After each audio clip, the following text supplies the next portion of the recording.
বিভিন্ন জায়গায় বিভিন্ন মসজিদে আজান দেয়। এখন যে কোনো প্রথম আজান শেষ করে নামাজে দাঁড়ালাম, পরে অন্য মসজিদে আজান দিল, সেক্ষেত্রে নামাজ হবে কিনা?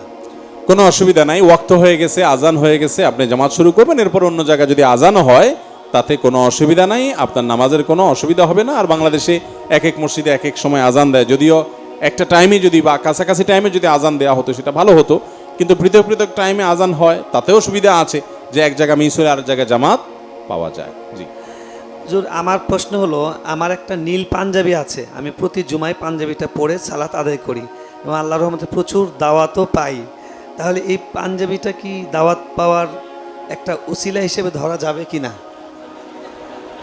এটা হলো ওই যে আপনার ঠাডায় বক পড়ে আর ফকিরের কারামতি জাহের হয়, এটা বলতে পারেন আর কি।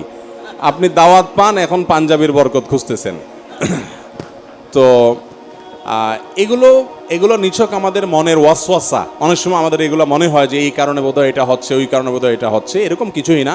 হয়তো কাকতালীয়, আপনি যেদিন যেদিন দাওয়াত পান ওই দিন হয়তো আপনার এই পাঞ্জাবি পরা থাকে। কই, আমরা তো নীল পাঞ্জাবি পরি না, আমরা তো প্রতিদিনই দাওয়াত খাই।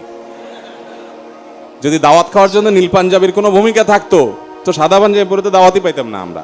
ঠিক। অতএব এটা সঠিক কোনো বিষয় না। জি, জাযাকুমুল্লাহ।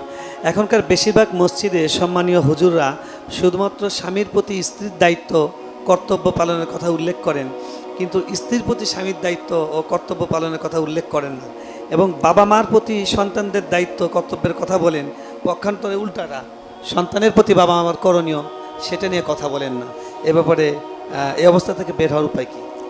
এটা তো সঠিক যে আমরা অনেক সময় এক পেশে কথা বলে ফেলি, আল্লাহ আমাদেরকে মাফ করুক, সেটা হওয়া উচিত নয়। কিন্তু আবার এটাও সঠিক যে প্রশ্নকর্তা যিনি, তিনি হয়তো মহিলা। যদি মহিলা হয়ে থাকেন তাহলে আমি তাকে প্রশ্ন করব পাল্টা, যে আপনার দরকার কোনটা? স্বামীর অধিকার জানা না স্ত্রীর অধিকার জানা? কোনটা দরকার? একজন মহিলার জন্য কোনটা জানা দরকার? স্বামীর হক জানা দরকার। কারণ স্বামীর হক যদি কোনোটা আদায় না হয় তাহলে আল্লাহর কাছে ধরা খাইতে হবে। আপনার হক এটা জানা দরকার আপনার স্বামীর, এটা তো আপনার জানা দরকার না, বা এটা জানার পরে আগ্রহ থাকার দরকার না। কারণ আপনার হক যদি আপনার স্বামী আদায় না করে তাতে আপনার লস নাই, তার লস, সে আল্লাহর কাছে ধরা খাবে। ঠিক না ঠিক? ডক্টর খন্দকার আব্দুল্লাহ জাহাঙ্গীর রহমাল্লাহ বলতেন, আমরা আজকাল সবাই অধিকার সচেতন, আমরা বেশিরভাগ মানুষ দায়িত্ব সচেতন না। অধিকার সচেতন দায়িত্ব সচেতনের মধ্যে পার্থক্য বুঝেন তো?